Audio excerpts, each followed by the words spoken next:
Welcome, everybody. You are listening to and watching Financing Your Business Through a Crisis webinar. This is the first session of the virtual summit that everyone needs right now. I appreciate everybody's, their efforts to volunteer and speak and join panels. And it's just pretty cool to see everybody come together in this fashion so quickly. So thank you. With that said, my name is Maggie Carruth O'Connor, and I'm the one kind of behind all of this and organizing this. And with me, I have Helen, who is going to walk us through some really helpful pieces of information regarding how to finance your business through a crisis. Obviously, we're all experiencing that right now. So a couple housekeeping items before I let her jump in and introduce herself. We are recording this webinar, so if you need it, if you want to share it, we definitely would love to see that. And the chat function and Q&A function are open. So if you have any questions that do come up, please don't hesitate to throw them in there. We will be treating this more as kind of a fireside chat as opposed to just a strict stale PowerPoint. So ask those questions if they come up, and then we'll have some time at the end if there are any other questions to address those. So I will now let Helen introduce herself. Great, awesome. And one thing I forgot to mention too, or we forgot to mention, is there's a poll question. So if you could answer the poll question, that would be awesome, just so we can get an idea of your business, and so I can address and stylize this presentation and tailor it to you guys. So for those of you who don't know me, my name is Helen Ngo, and I love talking about money, and it is one of the major issues right now everybody is facing in terms of how do you generate money in your business, where can we get funding for your businesses in these difficult times. But before we get started, just as a brief background for those who don't know me, I used to be a former stockbroker, and then I started up my own financial planning practice in 2013 called Capital Benchmark Partners, and we specialize primarily in working with small business owners, freelancers, to help them with their retirement planning and setting up their 401ks, solo 401ks, IRAs. So we know that the tax laws and the tax planning and the investment planning that goes all into that. But literally we help our clients manage their money and investment portfolios. So just as a disclosure, as my attorney always likes to remind me anytime I do presentations, this is all for educational and informational purposes only. If you have questions about legal matters or tax questions, I'm not a CPA, I'm not a licensed attorney. So if you have more legal questions related to businesses, I'm not that person. But again, I'm here really to answer your questions. So I'm going to pull myself up and stop sharing the screen. And again, please pop in your questions as we go along here. But I think we had some pre-submitted questions from attendees who registered, right, Maggie? Yep, we did. And I'll just pop on here. All right. Sounds good. Yeah. Get started. The first question, this is a great question. I'm making contributions to my employees' 401k, but I'm afraid we may not be able to continue matching. How do I stop? Are there consequences? Great question. So with 401k plans, there's several different types, right? So typically, and it depends on what type of employer you are and how many employees you have, and the type of plan you have.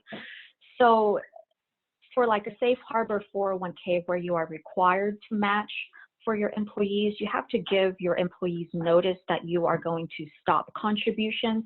So if your cash flow is running short, right, and your employees putting in $100 and then you match them 100% of that, but you don't have the cash flow to do that right now, you can temporarily pause those retirement contributions for your employees. But that depends on the plan document, the initial plan document that you established with your third-party administrator or whoever administered that plan for you. So you should call your financial planner or to find out who that TPA is, in short, if you don't know who it is, but they're the ones who drafts all of the legal filings to the IRS and reporting on an annual basis, and they can tell you more about whether or not you have those provisions allowed in your 401k plan. So if you are running low on cash, it would be okay to temporarily stop matching contributions. I have a couple of clients who just notified me that their own employer stopped matching. So on the employee side, I think it's best as an employer and the leader and the CEO of your business to step in and communicate, even if you're not required to tell them that, say, hey, we're going to temporarily stop this because of X, Y, and Z. It helps keep more money in the business in order to continue to pay you and meet our payroll expenses. Yeah. But this is just temporary, and just remind them of that.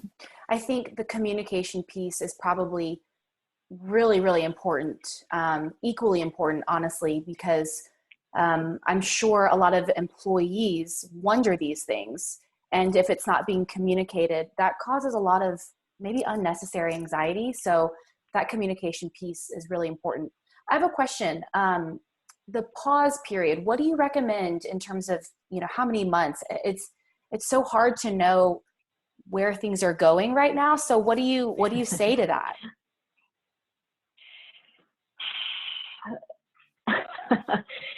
It's very difficult to know. One thing is, this is really, I don't want to get political, but I don't know, and nobody really knows what is going on with Corona. It's not age discriminatory. It's not sex discriminatory. It's not, some people, I just found out recently that my husband's 90-year-old grandfather has Corona. He lives in Massachusetts, and he's 90 years old, but he was asymptomatic. And he showed no signs at all. And they tested him, and he has Corona. Wow. So it's not necessarily killing off the old people, so it's not just, healthy people and young people who are asymptomatic. It affects everybody. We don't know how it interacts with us. So I don't think it's very difficult. I would say maybe on the midterm or the short term, I would delay it until the end of the year. Okay. And check in quarter to quarter, because right now, and I know a lot of businesses are starting to open up and stuff, but when you start opening up businesses, my concern is that, one, we don't have a vaccine. We don't really understand how this virus actually spreads. There's still so many rumors about it. And if you do allow your employees to go back to work, say you're in a restaurant business or something, they could potentially get sick, and then now they're filing for unemployment again, and now you have to stop the 401k contributions again. So I would just check in on a quarter-to-quarter basis and really pay attention to tightening up your cash flow and decreasing as much unnecessary expenses as possible. And again, re-communicate with your employees every quarter. You say, hey, we are going to continue the pause. It's not forever. But until we figure out what exactly is going on with the health issue, because again, this really isn't an economic issue. It's a health crisis causing an economic issue. And it's quite unpredictable right now what actually is going to be available in terms of a vaccination or prevention, besides us locking ourselves in our homes. Yeah, that's really helpful. Thanks for that. Okay, second question. Can I withdraw money from my personal retirement accounts to fund my business, or should I? Can I? Both. One, the answer is yes, you can. So this question really comes to depend on two things, is whether or not you're going to be penalized. So typically, if you are under the age, if you're younger than 59 and a half, you can withdraw from your personal retirement accounts, meaning your Roth IRA or your traditional IRAs, in order, if you needed the money, you would be penalized 10% plus any taxes, depending on the type of account you have. So right now what's happening is, when Congress passed the stimulus package, they are allowing you to void the 10% penalty, or waive the 10% penalty, if and only if you have corona yourself, taking care of somebody with the virus, or some other adverse consequence, such as losing your job, completely losing all of your revenue in your business, or that it has been cut in half or significantly, in order for you to actually waive the withdrawal from your Roth IRAs or from your traditional IRAs. I would say that would be the last resort if that's the case. I have clients who read about that and they're like, oh, I want to pull money out because corona affected me. And I said, in what capacity? You either have to have it, or you're taking care of somebody, or you lost your job. If you don't fall into those three categories, you'll still be penalized. Yeah. The problem is the IRS and our political leaders have not made it clear on how that should be reported. So yeah. Okay. But yes, in general, you can withdraw from your personal accounts, and I mean, they're not really going to track how you use it, whether you say took $10,000 in order to put money back into your business. Where it goes, that's not really tracked. They only track how much you pulled out, and the taxable amount, and whether or not you should be penalized for it. Okay. Next question. I recently received a PPP loan. Can I spend it on other expenses besides payroll? And maybe before you answer that question, remind folks, in case they don't know, what a PPP loan is first. Sure. So the PPP is the Paycheck Protection loan. They just flushed in another $500,000, or nearly another $500 million, I should say, into that program. It is for small businesses. So if you have less than 500 employees, you are considered technically a small business. And the loan provides you, I think that the interest rate has ranged from 0.5% to 1% is what I've seen. And it's forgivable as long as, so let's just say you apply for it through your bank and you got $50,000, as long as you use 75% of it to maintain your payroll for the next 8 weeks, then it could be forgivable. So 75% of it does have to go into making sure you keep your employees employed and keeping your staff. That's a good nugget. And then do you know, is there an estimated amount of time that you can provide folks how long it takes for the application to be approved from, generating the application to actually receiving the funds?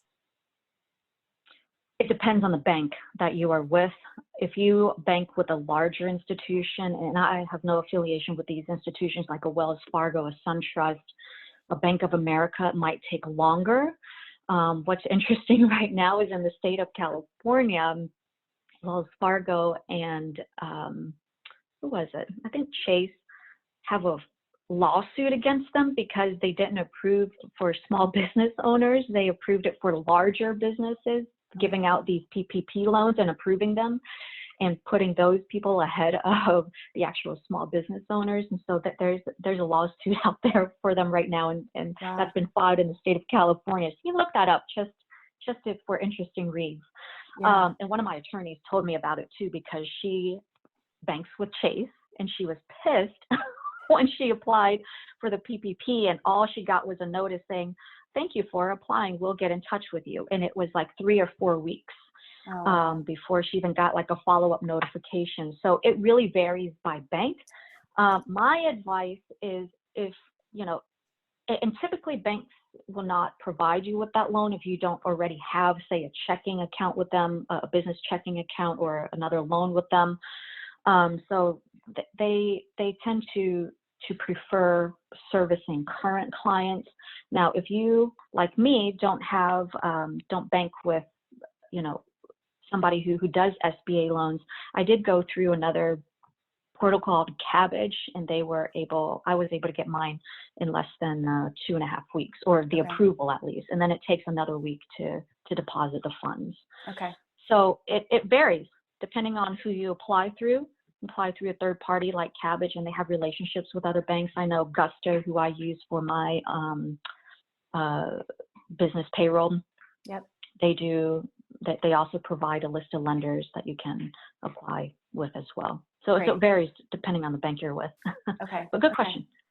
And I know we kind of alluded to this. This is my question, something that I harp on when I'm talking to clients, or I'm talking to the business leaders for the company that I work for. It's around communication and the level of transparency that needs to be given to employees. So, what advice would you give business leaders in terms of how to best communicate all of this stuff?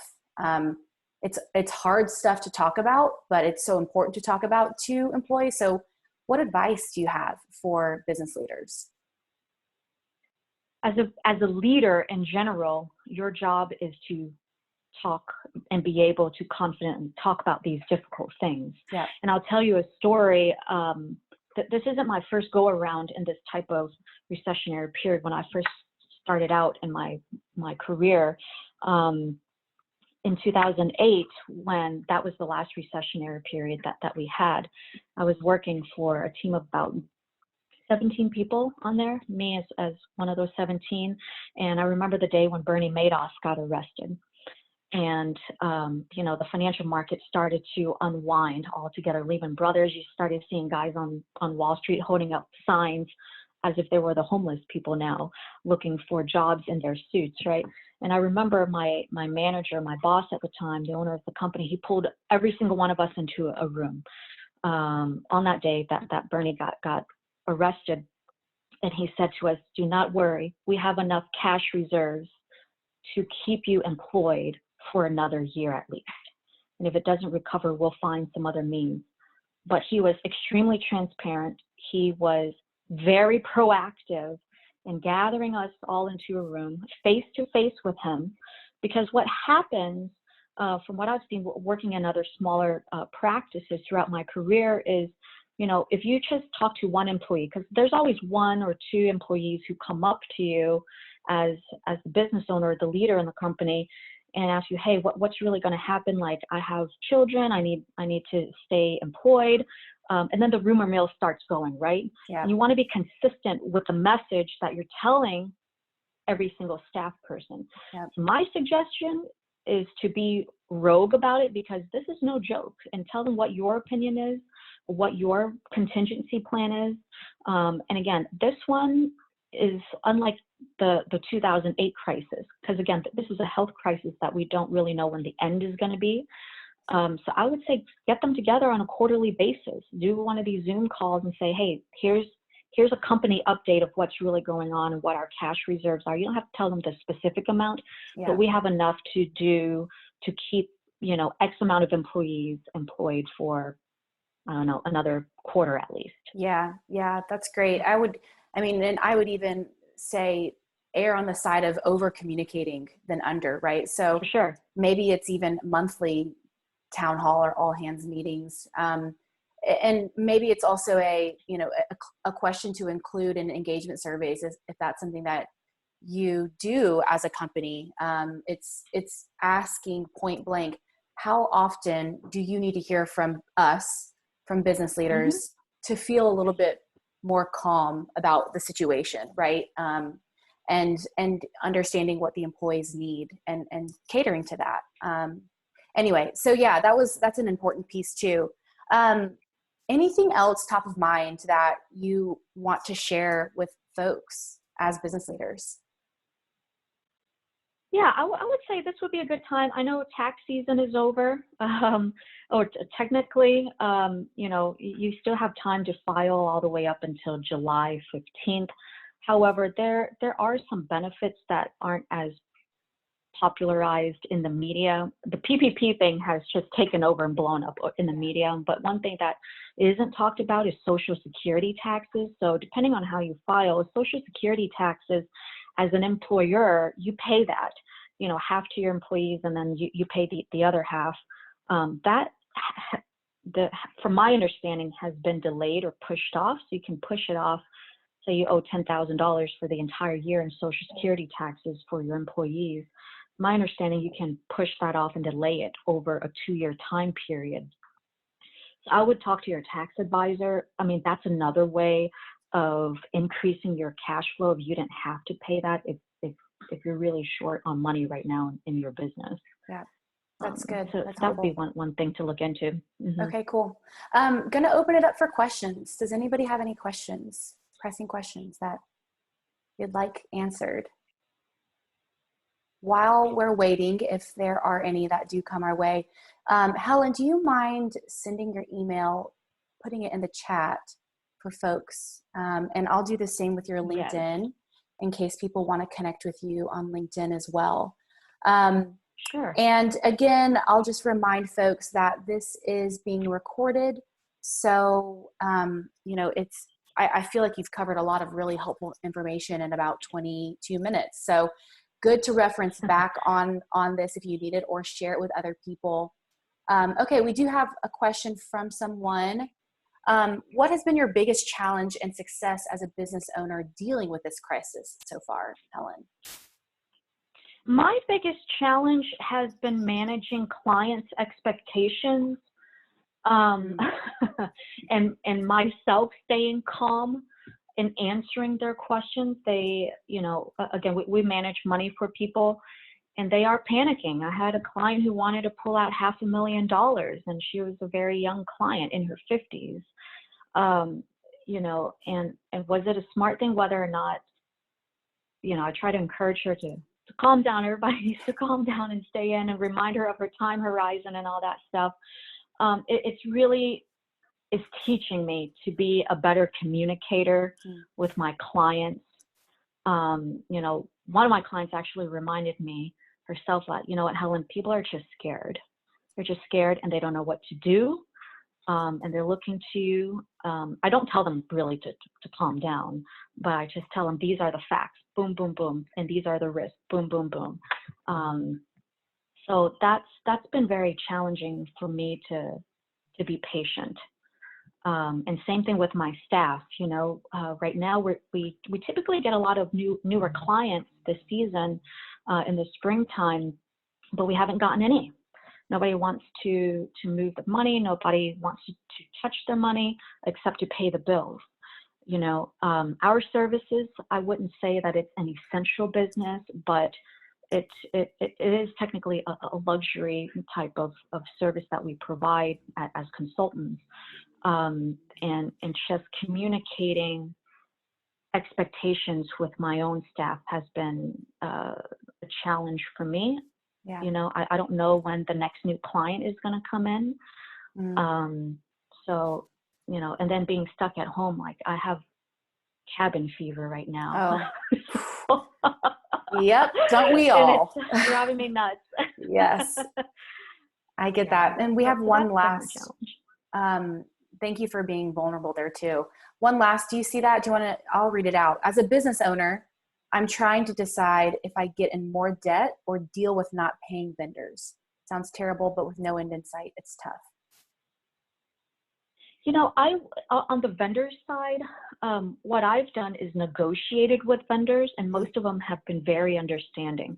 Just like my clients, not that they wanted to stop paying me, but we negotiated a different payment plan so that, it helps them with their personal cash flow too. So, I mean, technically we're all in more debt if you got the PPP loan. Yeah, that's true. And applied for it. But, depending on how much, but the interest rate on it is so low. Like I don't, even if you didn't use the money to keep your staff, the interest rate is so low. I would pay X number of dollars to get that amount of money. And yes, it is forgivable. So, there's another one, the EIDL loan, the Economic Impact Disaster Loan. And apparently you can get that loan on top of the PPP as well, up to, so you get $1,000 per employee. Mm-hmm. So if you are an S Corp, you can, and you're the only employee, you can get $1,000 for yourself too. Yep. And get into more debt. Yeah. Awesome.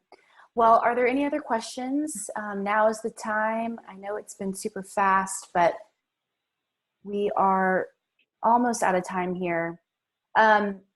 If people have questions, I would hope that you'd be okay with them reaching out to you on LinkedIn or through email. And like I said, for the folks that are listening in and watching, we are recording this, so this is some good information to reference back on. I would like to thank you, Helen, so much for spending your 30 minutes with us this morning, talking about this really important stuff. And I will be sending a survey out to everybody who is attending. If you could complete that, I'll also put those links in there as well in that email, Helen's LinkedIn and her email. So that's all we have. I really appreciate it again, Helen. Thank you so much. And thank you. Yeah, I think we're going to hopefully see some better days in the future. That's all we can hope for, right? We are. We just don't know when it's coming. Yeah, that's the trouble. That's true. All right. Well, thank you, Helen. I All appreciate it. You're welcome. Okay. All right. Talk See to you ya. soon. Bye.